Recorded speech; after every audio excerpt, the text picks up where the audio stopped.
Stay awake for too long, don't go to bed. I'll make a cup of coffee for your head. I'll get you up and going out of bed. Don't stay awake for too long, don't go to bed. I'll make a cup of coffee for your head. I'll get you up and going out of bed.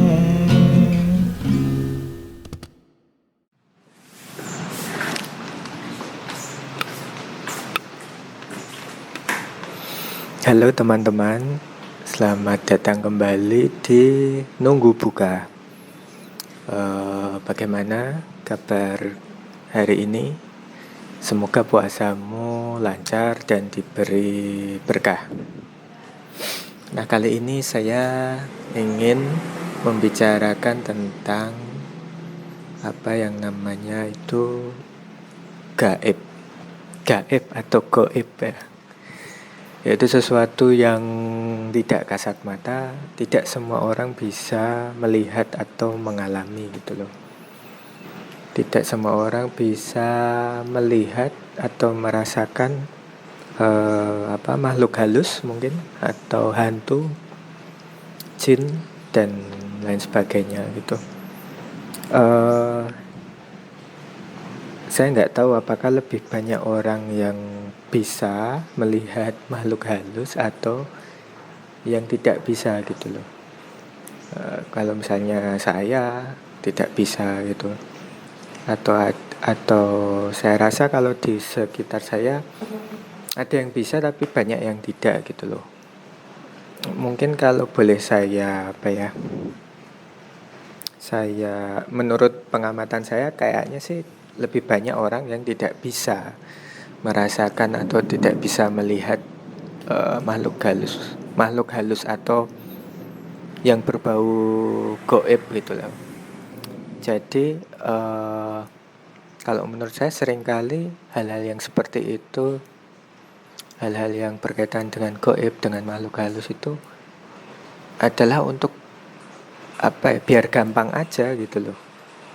Karena kita jarang sejak kecil kita jarang dikasih ruang untuk kritis, untuk bertanya lebih dalam, kalau kita penasaran sesuatu itu, kalau kita tanya ke orang tua, ke guru atau ke siapapun yang lebih tua, selalu dibatasi. Jadi hal-hal yang goib, yang makhluk halus itu kadang untuk menyederhanakan sebuah masalah gitu loh. Padahal banyak pilihan, atau bisa dijelaskan dengan scientific misalnya. Dan orang-orang yang katanya bisa berinteraksi dengan makhluk halus atau punya kekuatan yang supranatural itu, kita jarang ngerti apa yang dibicarakan gitu loh, karena kita nggak mengalami mungkin gitu loh. Jadi masalahnya adalah di komunikasi gitu. Ketika mereka bisa menjelaskan dengan kita yang tidak bisa melihat, mungkin kita bisa memahami, tapi jarang orang yang bisa menjelaskan seperti itu. Kalaupun ada yang mengkaji itu secara ilmiah, secara metafisika, itu juga masih bahasa yang orang awam tidak tahu gitu loh.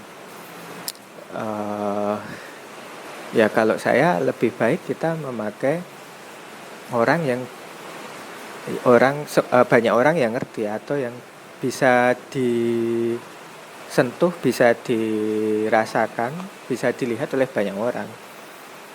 Dan saya kira banyak pilihan kok yang bisa dilakukan. Misalnya ketika ada yang kesurupan, saya rasa selain didoakan gitu, bisa direlaksasi, bisa dibawa ke psikiater misalnya untuk diberikan obat penenang. Atau misalnya hujan nih, pawang hujan yang kita nggak tahu apa ritualnya, menggunakan apa, kita nggak tahu, bahasanya pun kita nggak ngerti apa yang dijelaskan, Tapi ada pilihan misalnya dengan modifikasi cuaca, dengan modifikasi awan kan itu bisa dilakukan. Pesugihan misalnya.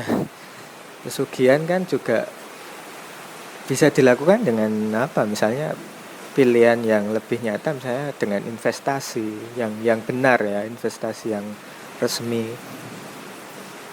Banyak pilihan sebenarnya bisa dilakukan, dan itu bisa dijelaskan dengan bahasa yang dimengerti oleh orang yang tidak bisa mengerti makhluk halus atau yang berbau goib gitu atau gaib gitu. Ya selalu ada pilihan untuk itu gitu loh. Menurut saya karena itu mengapa orang banyak yang percaya dengan hal-hal yang goib itu ya, karena itu tadi kita jarang diberi ruang sejak kecil, sejak pendidikan usia dini kita nggak diberi ruang untuk bertanya, untuk kritis gitu loh. Dan mungkin juga pengajarnya juga tidak tahu bagaimana harus menjelaskan, sehingga cara-cara misalnya kalau kalau sore nggak boleh di depan pintu atau bagaimana, ada yang tradisi yang kenapa kok nggak boleh, ya karena ada makhluk halus misalnya, atau nanti di gondol wewe atau apa, kan itu gampang dijelaskan gitu loh. Jadi seperti itu sih menurut saya. Tapi ada satu pertanyaan untuk kamu. Makhluk gaib itu kan sesuatu yang tidak bisa kita lihat, tidak bisa kita rasakan ya. Banyak dari kita tidak bisa lihat. Bagaimana dengan Tuhan? Tuhan kan juga tidak bisa kita lihat gitu. Makhluk gaib ada yang percaya gitu loh. Tuhan pasti banyak yang percaya gitu. Kalau makhluk gaib kita ada yang nggak percaya karena nggak bisa merasakan. Tapi kalau Tuhan yang sudah ajarkan melalui agama, banyak orang yang percaya gitu. Kalau ada yang bertanya, kalau Tuhan tidak bisa kita lihat, mengapa kamu percaya? Nah, berikan jawabanmu di kolom komentar ya. Saya akan belajar banyak dari jawaban-jawabanmu. Mungkin itu dulu video kali ini. Kalau kamu suka, berikan saweran dengan klik link di deskripsi. Dan selamat berbuka puasa.